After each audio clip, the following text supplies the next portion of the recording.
Okay, so this video is probably going to get hardly any views because it's way different to my usual sort of content and YouTube algorithm, etc, etc. But I've really got to get something off my chest that's been bugging me for quite a while now. I usually like to keep my channel pretty light-hearted and try to avoid anything too serious, but fuck it.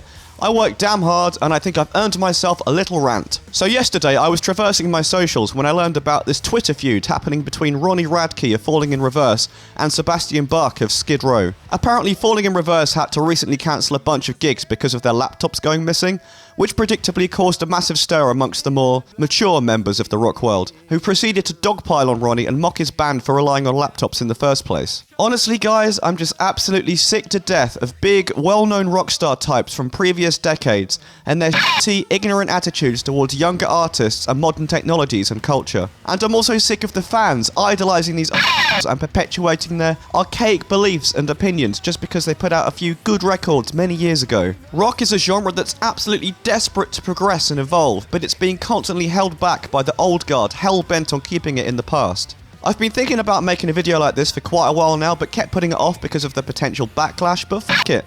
This recent drama was the last straw for me, and I really feel like a few things need to be said. I also want to enlighten you guys a bit to some of the finer details of live performance in the music industry, so you can better understand what's going on. But anyway, back to this recent incident. It seems like this whole debacle started with famous rock radio bloke Eddie Trunk making a Facebook post obviously referencing Falling in Reverse's recent cancellation. In the post, Eddie remarks, "In a week where we actually saw a band cancel a show because their laptops were down, I'm watching a real live raw rock band." Oh boy. Things escalated into a pretty hilarious back and forth between the trio, with Sebastian and Eddie going all in on criticising bands who use laptops live, and Ronnie mounting the offensive and calling the pair out for being, quote-unquote, out-of-touch dinosaurs. And yes, I know that many people will just be like, who cares what they think, it's just another old man yells at cloud situation. But I do feel like it's important to address this, because public opinion starts at the top and trickles down, no matter how dumb the opinions are. People will probably just dismiss Ronnie in this case, because he conducts himself as a bit of a provocateur, and writes like a 16-year-old jacked up on Monster Energy drink. But he was absolutely on the right side of the fence here, and just defending his band. So I felt like the best option would be to explain why he's correct, but a bit more eloquently. Right, so basically, if you're unsure of what's going on here, it's become increasingly standardized in recent years for bands to use music software called a DAW, or DAW, to help run their live shows. This can be used in a number of ways, including providing a live metronome to band members, playing backing tracks to accompany the band, monitoring levels for the band's in-ear monitors, automating effects and patches for band members, and a bunch of other useful stuff. But in order to run this software live, you obviously need a physical laptop present at the gig to run it into the desk. As you can probably imagine, this is quite a double-edged sword. So let's look at the pros and cons of having this sort of live setup. Pros: massively cuts costs by reducing the amount of people and equipment needed on stage. The audience gets to experience all of the different sounds and parts they're used to hearing on the record, not a cut-down version. A more automated show means less pedal dancing and patch triggering from the musicians, much less likely to have monitoring issues, i.e. not being able to hear the singer on stage. If a band member is really sick or having issues, they can be doubled or aided with backing tracks. Cons: as seen in this Falling in Reverse incident, your show either becomes partially reliant or entirely reliant on your laptop, so you'd better be taking good care of it. It's possible to have malfunctions mid-song, which can be difficult to recover from. Your show kind of becomes on rails and doesn't really allow for much spontaneity or deviation from what you have prepared. So essentially what Sebastian Bach and Eddie Trunk are saying is that relying on laptops to run a show is un-rock and roll and doesn't have a place in live rock and metal music. While I do understand the underlying thought behind this sentiment, you know, like hanging on to the traditional, romanticized version of what rock should be, you know, sweaty guys in a room just plugging straight into an amp, having a good time, you know. The problem is, perpetuating dumb takes like this will do absolutely nothing to help the genre. Many rock musicians are just so desperate to cling onto the past and reject any change whatsoever, it's just infuriating. And of course, Falling in Reverse aren't the only band to have their whole show rely on this technology. After having been to a bunch of festivals myself this year, trust me, like 90% of the bands I saw were using this sort of setup. You'll find that pretty much every touring contemporary metal band does this, especially in the metalcore and deathcore genres. This kind of music is built around being metronomically precise and relies heavily on additional overdubs from backing tracks. So to lambast a band for not being able to deliver their show without these core elements is just ridiculously ignorant. If a band has spent months rehearsing with a complicated setup like this,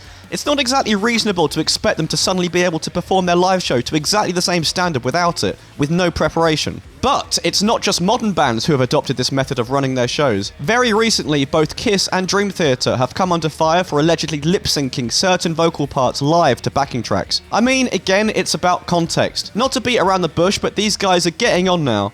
And to be able to sing these sort of songs as good as they did in their prime every night for months on end just isn't going to happen. So if it means they can deliver a more consistent show to more fans and continue playing for many more years to come, then who gives a shit if they need a bit of a hand with the occasional double or lip sync? I can say with complete confidence that only a handful of people at each gig probably even notice this sort of stuff, and the majority of the audience are blissfully unaware. And to the argument I hear of people being happy to hear some mistakes because it's rock and roll and it's meant to be raw, to be honest, mate, there's a difference between the occasional bum note and having to endure 3 hours of mid-tour Axl Rose destroying my f***ing eardrums. With how ridiculously expensive gig tickets are now, audiences are expecting a memorable, professional show, and bands should be pulling out all the stops to ensure they can provide that. In addition, right, what a lot of people don't understand is that the music industry that Sebastian, Eddie, and all of the old school guys grew up in was completely different to the music industry that we have now. Like, not even comparable. Let me give you a quick rundown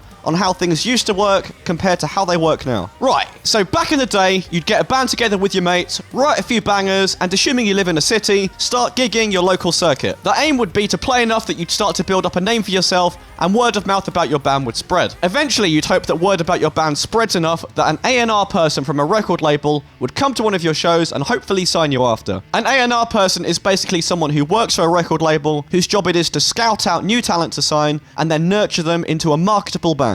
In these pre-internet years of the 70s through to the early 2000s, record sales, ticket sales, and radio royalties were extremely lucrative, and there was such an insane amount of money in popular music that record labels literally had more cash than they knew what to do with. During this time, A&R folk were signing people left, right, and centre in order to keep the money coming in, so the bar was definitely set a lot lower compared to these days. As long as your band wrote half-decent songs in the current popular style and gigged a lot, there was a good chance you'd probably get signed. Once you were on a label, that was it really. Practically everything was taken care of on behalf of artists. Recording, marketing, PR, distribution, catering, touring, management, getting your dick sucked, everything. Anyway, so you just got signed. Congrats! Now you got given an exorbitant amount of money called an advance, which is meant to fund recording and sustain the band members, but usually just ended up getting spent on shenanigans. You then spent a few months touring the world whilst throwing TVs out of windows and sniffing coke off each other's ballsacks. Lovely! Well, and that's it really. The old-style music industry in a nutshell. All you had to do was write music and tour while making unreasonable amounts of cash and watching everyone else run around working for you. So what happened? The internet, of course. The internet completely revolutionized the way we consume, make, and market music. To say that it shook up the industry is the understatement of the century. Record labels panicked massively as physical music sales deteriorated year after year,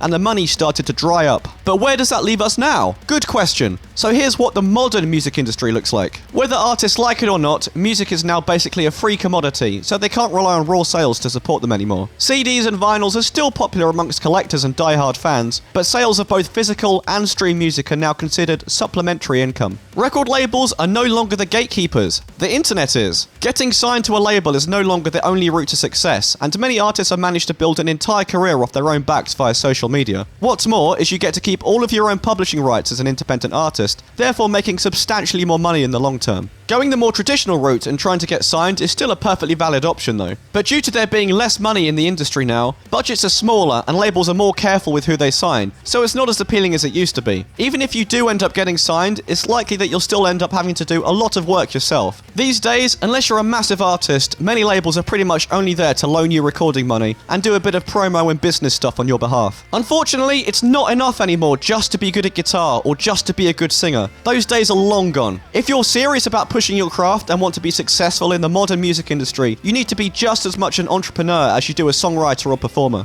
Okay, I know that was one hell of a tangent, but hopefully that should give you guys a bit of context as to why I feel the way I do about this. The rock stars of yesteryear were extremely fortunate to grow up in the middle of a gargantuan boom in the music industry, which provided these bands with lifestyles and opportunities that, let's be honest, will probably never happen again. Which is why I hate it so much when these guys start acting like overprivileged, entitled, out of touch And for some reason, people don't seem to have a problem with it. Like, I honestly lose a bunch of brain cells whenever I read about multi-millionaire musicians complain about their Spotify stream revenue because it's not the 7-digit figure they were used to with previous physical sales in the past. Or when they start complaining about cancel culture and calling young musicians snowflakes just because they don't vibe with their horribly outdated takes and views. Sure, there was an absolute wealth of legendary bands and albums produced in these decades, but please, let's just leave them as that. Legends. Artifacts of a bygone era. That belongs in a museum!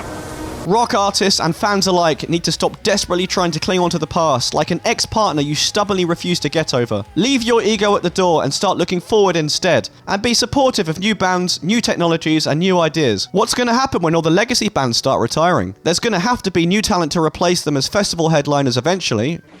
Jesus Christ, that video was exhausting!